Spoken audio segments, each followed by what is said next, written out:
You can watch them for hours, but here is the tops. Here's a little piece of some time with Pops. All right, the first one up is Arachnophobia, the 1990 horror comedy about spiders, directed by Mr. Kathleen Kennedy. That's right, Frank Marshall gets his directional debut here from a film that stars Jeff Daniels and John Goodman. And I really have to admit, I have a strong liking for and affinity coming from that sweet spot of the 1990s where I was really immersed into film and learning about different things. And this was a great film. Everybody just get up very slowly.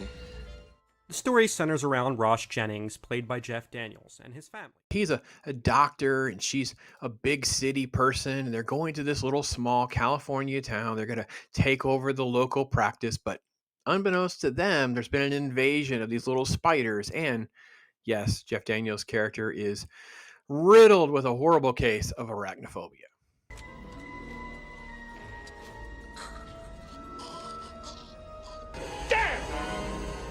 What's wrong? Some damn thing bit me. Now, there is a little bit of a setup for this. We have a Venezuelan science expedition that has gone awry where the lead photographer there, Manley, was bitten and killed by a spider bite. And unbeknownst to the characters in the film, that spider has hitched a ride to that small California town and has interbred with the local spiders to create this new version of like soldier spiders. And they're the ones that are kind of like infesting and going across the town.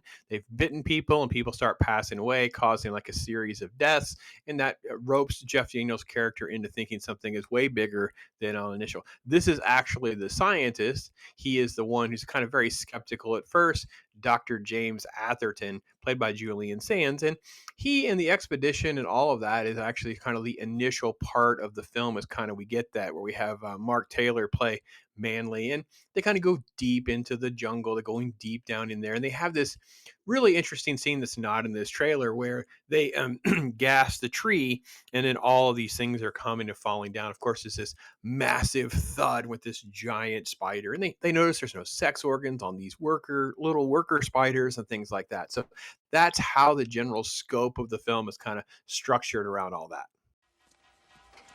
What is it? I think it's a new species of butterfly.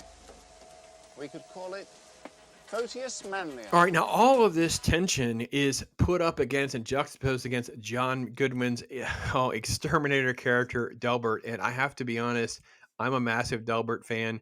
I think Delbert is probably one of my most underrated roles that make me happy. So it's one of these things where I'm not talking about like an Oscar performance. I'm talking about every time I see a character that just makes me smile or makes me feel good or laugh or whatever. And Delbert is one of those characters. And I don't necessarily have this worked out in my head, but I kind of wish Delbert would have shown up in a few random movies, either made by or produced by Frank Marshall, so we could have seen more Delbert. That would have been kind of fun for me.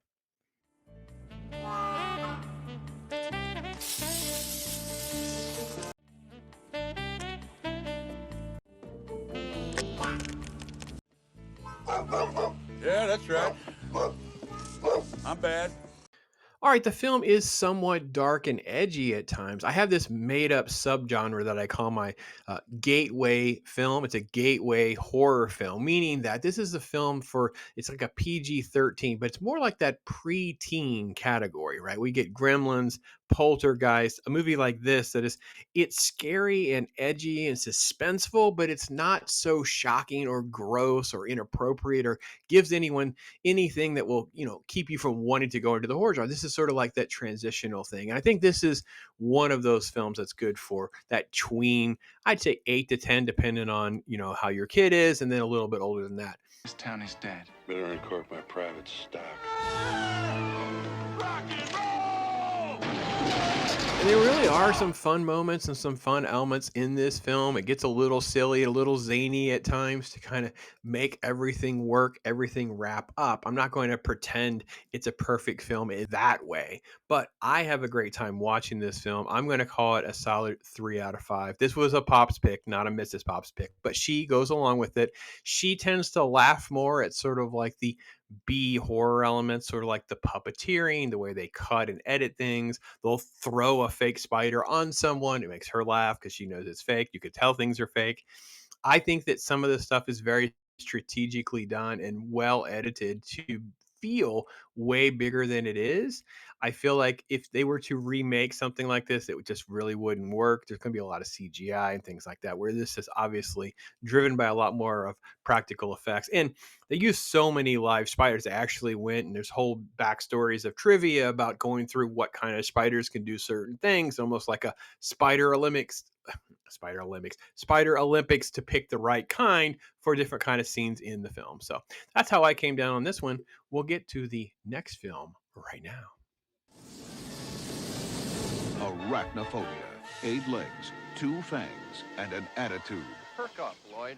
If we find the spider that did this, you can arrest him. Arachnophobia.